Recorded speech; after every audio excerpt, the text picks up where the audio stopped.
Beginning January 2009, passengers traveling from Purika to Bartica with speedboats will see a reduction in fares from $2,000 to $1,900.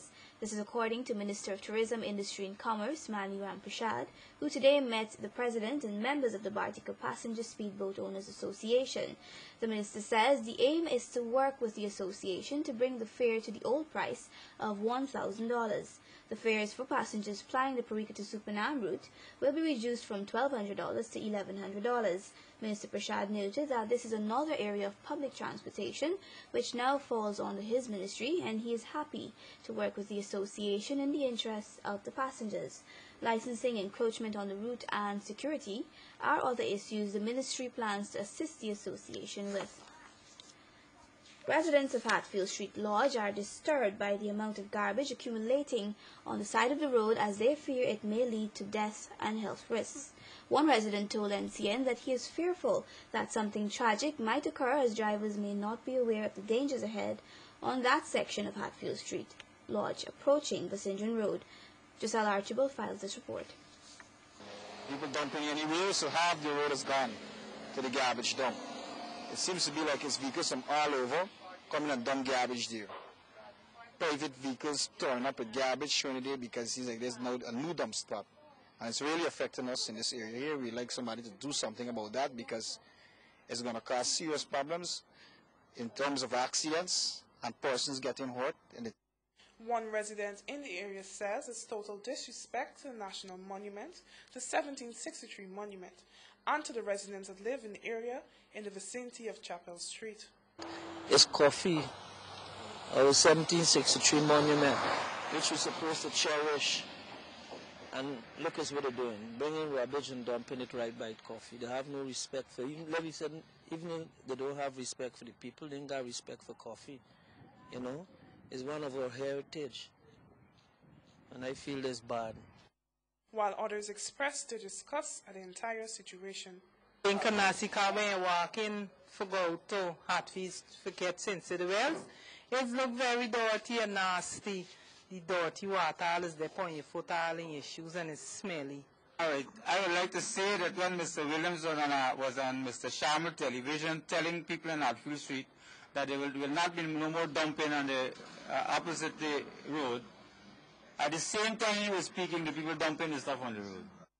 While interviewing residents on the illegal dumping of garbage, a truck pulled up in the said area and started offloading material. Before cameras could catch up with them, they drove off. Authorities have been calling for citizens to desist from dumping garbage in the area, as this may cause further floods. Recently, there has been a significant buildup of garbage at the southwestern end of Durban Park. This too has created a health hazard for pupils of the St. Sidwell's Primary School. Half of the roadway is now covered with garbage.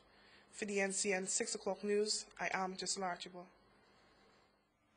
The National Assembly has agreed to push back local government elections to facilitate reform of the sector. A motion tabled by government was passed today in the National Assembly unopposed. Edward Lane reports.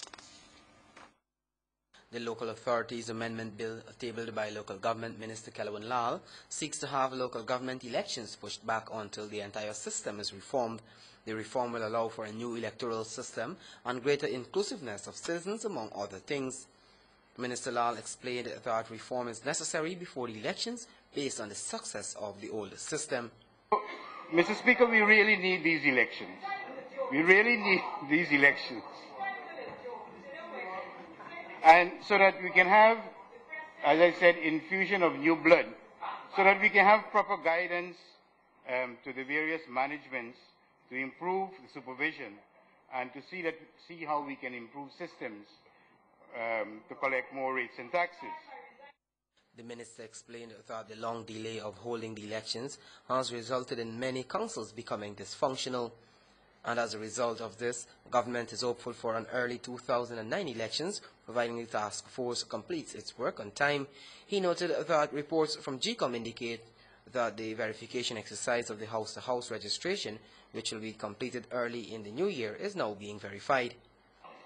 As far as GCOM, secondly, Mr. Chair, as far as GCOM's preparation for elections are concerned, I'm advised that current efforts at verifying data collected during the house-to-house registration through cross-matching, the restart of the continuous registration to capture those who were not registered could come to an end within the first half of next year. Speaking on behalf of the PNCR 1G, Member of Parliament Basil Williams blamed government for the delay. He has accused the co-chair of the task force and PPP member Clinton Collymore on the slothfulness of the task force. However, the opposition agreed with the postponement. So, Mr. Speaker, in all the circumstances and in all of the premises I just outlined, the PNCR ex necessitate must be constrained to support this bill for the postponement of local government elections for yet another year. Meanwhile, the local government minister is seeking to make provision in the bill for the election of mayors and deputy mayors for the municipalities and chair and vice chair for the NDCs while preparations are ongoing for the elections. There has not been a local government election in Guyana since 1994. Edward Lane, the 6 o'clock news.